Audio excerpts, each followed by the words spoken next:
So he has demeaned me really badly, ugly. Every so often I'd get in touch with him and say, what are you doing? I don't know you. What did I do to you? What happened? I have no idea what his beef is. I have no idea who he is or what he wants. I've never answered him, but he has continued to spoil my reputation in one way or another. And finally, I thought, that's enough. Star Trek fandom loves to imagine the bridge of the Enterprise as the ultimate team effort. But behind the scenes, two of its most famous faces have spent decades trading barbs, like it's an ongoing side mission. William Shatner and George Takei are both icons for different reasons, and that's part of why their friction has stayed in the spotlight for so long. Depending on who's talking, it's a story about ego, credit, screen time, respect, and a long memory that never quite resets. Even in their later years, the sniping pops back up in interviews, books, and social posts as if the cameras never really stopped rolling. Today, we're digging into the real reason William Shatner and George Takei hate each other. First impressions that went sideways. He's got this charm that he thinks is going to cover up all the other things that he does to people. Oh, so he's nice to you while he's cutting your throat. He's got that smile and that wit, and, at first, everybody gets taken in by that. But over the years, you see through the man. And frankly, I see him as a rather sad kind of guy, who never really outgrew that beginning actor's syndrome of cutting lines and doing everything he can to bring attention to himself. Takei's earliest account comes from his 1994 autobiography, To the Stars, and it starts surprisingly warm. He was drawn to the original pilot in part because Shatner was involved, after seeing him on stage in A Shot in the Dark, and he describes that early admiration as genuine. Takei also wrote that during early season 1, Shatner felt like the engine of the set. He radiated energy and a boundless joy in his position, Takei wrote, calling him the single most compelling presence there, the unmistakable star of the production. But the tone shifts through anecdotes rather than one single blow-up. Takei describes Shatner not recognizing him when they crossed paths again, after having worked together on Chrysler Fever, and then overcompensating in a way that read as forced rather than friendly. From there, Takei's memories tilt towards a pattern where Shatner seemed to pull attention toward himself, even when it irritated others. The cumulative effect is what matters in the source, not one insult, but a growing sense that being around Shatner meant orbiting Shatner. The battle over attention and screen time. The leading actor with 10 pages of dialogue to deliver that day and 10 pages of dialogue to learn for tomorrow. And the day after that, and the day after that, and the day after that. So I didn't know. I literally didn't know.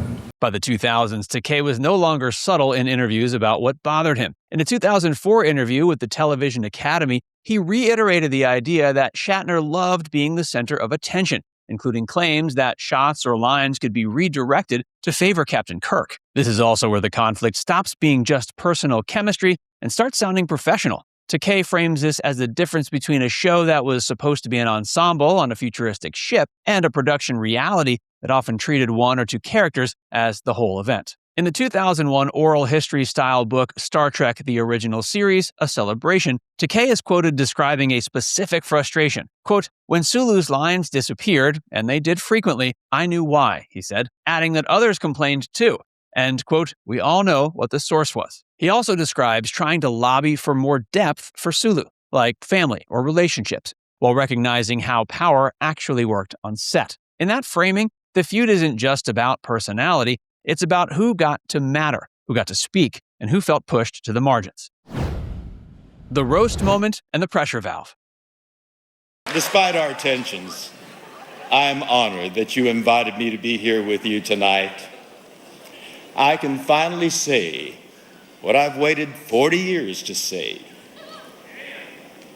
Fuck you and the horse you rode in on. Once Takei started talking openly, the tension became part of their public identities. It's built into one of the most famous no-turning-back moments at Comedy Central's roast of Shatner in 2006, where Takei dropped the kind of line that doesn't invite reconciliation. Quote, "I can finally say what I've waited 40 years to say. Bleep you and the horse you rode in on." That mattered because it took the feud from awkward history to featured entertainment. Even if Takei still occasionally complimented Shatner's talent elsewhere, The roast set the tone for how blunt this could get when the cameras were on. From Shatner's side, the sources show a recurring theme. He portrays himself as confused about why Takei is angry, and he portrays Takei as someone who benefits from keeping it alive. In other words, Takei frames it as long-running behavior on set, while Shatner frames it as long-running obsession afterward. This is also where the feud becomes sticky for fans. The show's brand was cooperation and curiosity, yet the real-life dynamic looked more like a rivalry over oxygen. The wedding blow-up and the I don't know him routine. He publicly said that he did not invite you Right, I know to that. his wedding. He Yeah. said that back in June, I believe. Uh-huh. And then in September, he said that he did invite you. In fact, we did invite Bill. I'm going to take the historical fact that he said publicly he didn't invite me.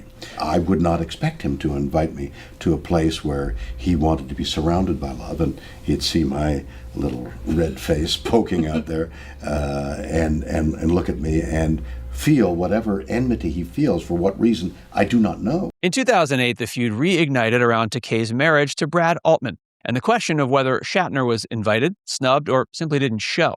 Shatner posted a YouTube video that escalated things fast. Quote, "There's such a sickness there. It's so patently obvious that there is a psychosis there," he said, adding, "I don't know what his original thing about me was. I have no idea." Takei's response is basically, "We did invite him and never heard back." He also added that when something happy came up among the cast, Shatner often didn't appear, which Takei frames as a pattern rather than a one-off misunderstanding. Then Shatner leaned into the conflict again in his 2011 book, Shatner Rules, where he argues Takei believes stories about stolen close-ups and even blames Shatner for Sulu not getting his own ship in the films. Shatner's explanation is that Takei has been, quote, "saying mean things about me for nearly 40 years now, criticizing me publicly in every venue imaginable." By 2015, at a Star Trek convention, Shatner was filmed pushing an extreme version of denial, insisting he barely knew Takei at all. Quote, "I literally didn't know him. I had no interaction with him whatsoever," he said, later adding, "I don't have any animus towards him.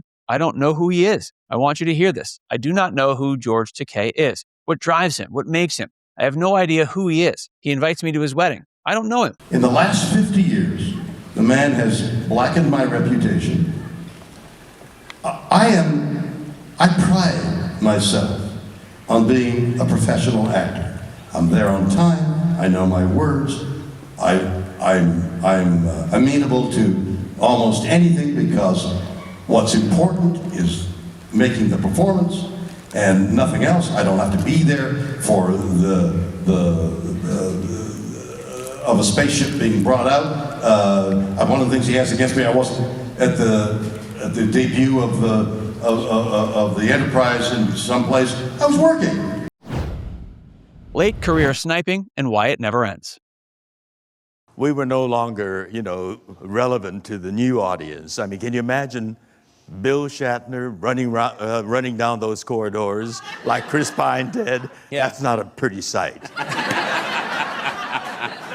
You're never afraid to go after old Bill Shatner, are you? What do you mean go after? I'm He calling outranks as I you. seize him. He outranks you. He is your commander. You must show some deference, I think. Well, I'm showing proper deference by saying he should not be playing Captain Kirk. The more recent phase of the feud has been fueled by headline moments. In 2021, Takei commented on Shatner's flight to space with Jeff Bezos, describing Shatner as a guinea pig, adding, quote, "He'll be a good specimen to study. Although he's not the fittest specimen of 90 years old, so he'll be a specimen that's unfit." The jab is harsh, and it's also the kind of quote that instantly restarts the cycle. Shatner responded online by arguing Takei only gets attention by attacking him and by reducing the original complaint to something trivial about camera angles and seconds of screen time. He later doubled down with another post suggesting, quote, "day players spun fantasies for decades to get notice," a framing that also sweeps other cast grievances into the same bucket. In a separate press moment,